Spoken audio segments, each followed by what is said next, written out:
DAP, MOP, SSP और vermi compost की बढ़ती कीमतों ने आपके बजट को हिलाकर रख दिया है। जहरीले खादों ने आपके थाली का स्वाद घटा दिया है, आपके बूढ़े माँ बाप और प्यारे बच्चों को बीमार बना रहा है। सोल्यूशन चाहिए? क्या आप जानते हैं कि एक ऐसा बायो फर्टिलाइजर है जो 100% ऑर्गेनिक है।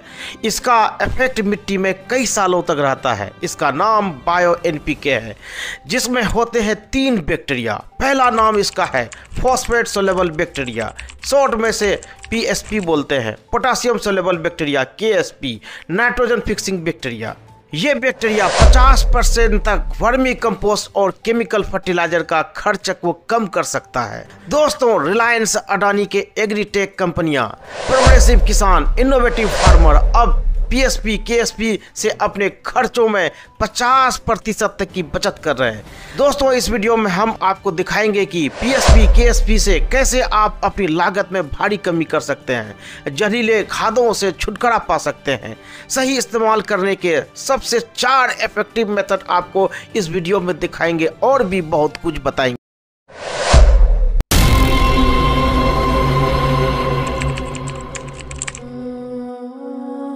दोस्तों, मैं आपको आसान भाषा में बताता हूं कि पौधों को है ना 17 न्यूट्रिएंट की आवश्यकता होती है। उनमें जो सबसे खास है वो है आपका एनपीके।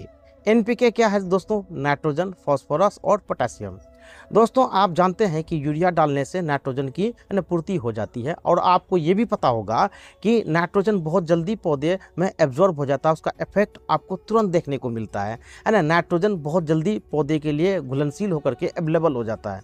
लेकिन पोटास और फास्फोरस है ना, जिसको पीके बोलते हैं, ये आप देखते हैं जिस टाइम आप फसल लगाते हैं या बुआई करते हैं उसी टाइम डालते हैं, जबकि पौधे को नीड उसका 2-3 महीने या 1 महीने के बाद होता है। तो इतना पहले आप क्यों डालते हैं? इसलिए कि वो सोलेबल नहीं होता है, वो आसानी से पौधे को नहीं उपलब्ध होता है, पौधे उसे एब्जॉर्ब नहीं कर पाते हैं। दोस्तों, ऐसे में जो है कि आप जानते हैं कि पौधे की 2 टाइप की ग्रोथ होती है।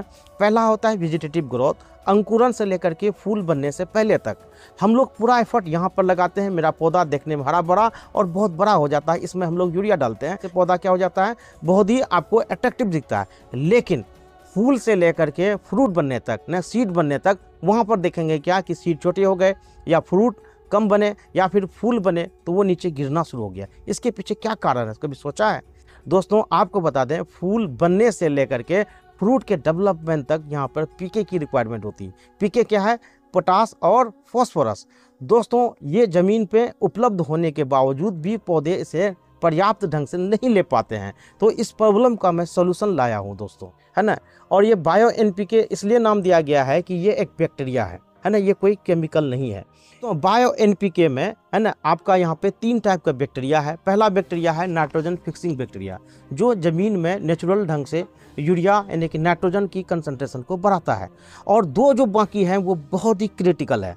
पहला है इसमें फॉस्फेट सोलेबल बैक्टीरिया। ये क्या करती है, ज़मीन में जो उपलब्ध फॉस्फेट होते हैं उसे सोलेबल मतलब घुलनशील बनाते हैं, ताकि आपके पौधे आसानी से एब्जॉर्ब कर पाए।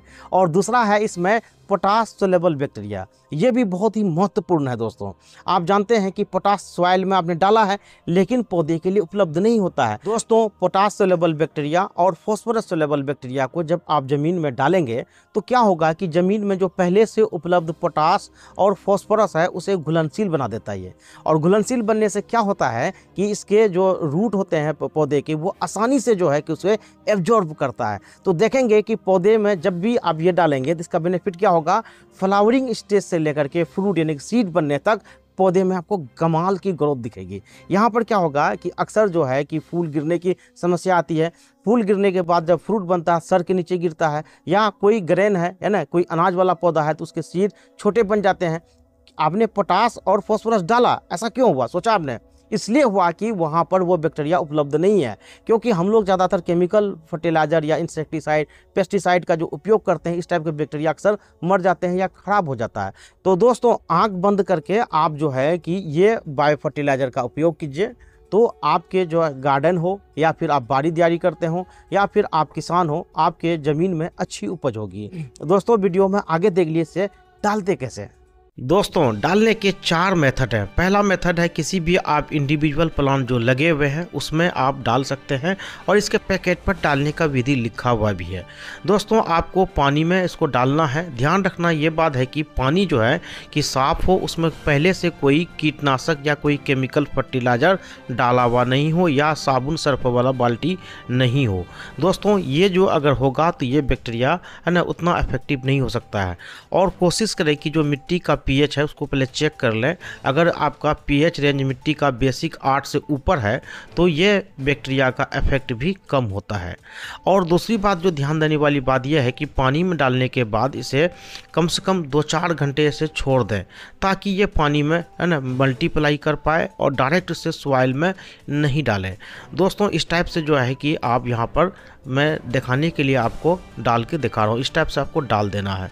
जिस भी आपको कंटेनर हो या खेत हो, ग्रो बैग हो, आप कहीं भी इस प्रकार से डाल सकते हैं। और कोशिश करें शाम के टाइम डालें या बारिश जब नहीं होती हो तब डालें, ये आपके लिए बेहतर रहेगा। दोस्तों सेकेंड मेथड पे आते हैं। दोस्तों यहाँ पर आप सीड को ट्रीट कर सकते हैं। सीड को पहले पानी में डाल दीजिए इस टाइप से, यानी सीड के अमाउंट के हिसाब से थोड़ा सा अमाउंट यहाँ पर इसको डाल दीजिए और डालने के बाद कोशिश करें कि इसे लगभग 30 मिनट तक छोड़ दें और इसे बीच बीच में हिलाते रहें। हिलाने से क्या होगा, इसकी अच्छी मिक्सिंग होगी और आपका सॉइल पूरी तरह ट्रीट हो जाएगा। 30 मिनट के बाद जो है कि आपको इसे छानना है। छानने के लिए आप कोई बड़ा गमला या है ना इस टाइप से कंटेनर का इस्तेमाल कर सकते हैं। मैं आपको दिखाने के लिए यहाँ पर छोटी चाय वाली जो छन्नी होती है उसका इस्तेमाल किया हूँ। और छानने के बाद सीड को आधे घंटे तक ना सूखने दें, है ना, तब इसका अब इस सीड का उपयोग करना आपको, है ना, इस टाइप से निकाल कर उसको हवा में फैला दें ताकि जो है ना हल्का सा वो ड्राई हो जाए, तब उसके बाद उसका आप इस्तेमाल करें। दोस्तों अब हम आते हैं थर्ड मेथड पे। तीसरा मेथड में दोस्तों क्या है कि आप किसी भी प्लांट के रूट को ट्रीट कर सकते हैं, है ना। कोई भी जो आप पल्ली हो, है ना, पौध हो, उसको लगाने से पहले है ना इसको आप 10 मिनट तक इस टाइप से छोड़ दें, है ना, पूरा डुबाने की कोशिश करें, रूट पार्ट है ना जो उसमें पूरा डूब जाए। तो ये बैक्टीरिया ऑटोमेटिकली इसके जो है कि रूट में आ जाता है और इस पानी जो बचे हुए पानी है उसका उपयोग आप उस पौधा लगाने के बाद सिंचाई में कर सकते हैं, कोई दिक्कत नहीं है। दोस्तों फोर्थ मेथड है कि आपका जो भी बायोलॉजिकल वेस्ट है, चाहे वो खेत का हो, चाहे वो गार्डन का हो या कहीं किचन का भी हो, है ना, या गोबर हो, है ना, इस टाइप से कुछ भी हो दोस्तों उसमें आप डाल सकते हैं और ये जल्दी से डिकम्पोज कर देगा और स्मेल भी ख़त्म कर देता। सबसे अच्छी बात इसकी ये है। दोस्तों अब बात करते हैं इसकी इफ़ेक्टिवनेस। दोस्तों इसका इफेक्ट आने में लगभग आपका 1 महीना या 15 दिन लग ही जाता है और इससे फ़ायदा क्या होता है कि फूल कम गिरते हैं और जो फ्रूट का साइज़ है वो छोटा नहीं रहता, जो यहाँ पर आप देख रहे हैं। अक्सर क्या होता है कि अंगूर हो या कोई भी, है ना, ग्रेन वाली हो तो उसके फ्रूट के साइज छोटे रह जाते हैं। इसके पीछे कारण पीके का होता है। दोस्तों आप अगर हाइड्रोपोनिक्स में इसका इस्तेमाल करेंगे तो और बेहतर आपको रिजल्ट मिलेगा। दोस्तों आपको पानी में मिलाना है, मिलाने के बाद इस टाइप से आपको छोड़ देना है। दोस्तों वीडियो के आखिर में मुझे लगा कि आपको ज़रूर बता देना चाहिए कि फास्फोरस और पोटास की जो कमी होती है उसकी डिफिशियंसी से कौन कौन से लक्षण आते हैं, जिससे कि आप आसानी से पहचान जाएं कि हमारे पौधे में ये कमी है। दोस्तों सबसे पहले आपको बता दें कि फास्फोरस पोटास दोनों की जो डिफिशियंसी सबसे पहले अपीयर होती है वो पुरानी पत्तियों में होती है। पौधे के जो पुराने लीफ है वहीं पर आपको इन दोनों के ही लक्षण दिखेंगे। दोस्तों सबसे पहले आपको बता दें कि फास्फोरस के बारे में, है ना, फास्फोरस की अगर किसी पौधे में कमी है तो आपको 3-4 लक्षण मिलेंगे जिससे कि बहुत आसानी से आप समझ जाएंगे कि फास्फोरस की कमी है। पहला कि पौधा का जो विकास होगा ना बौनापन होगा।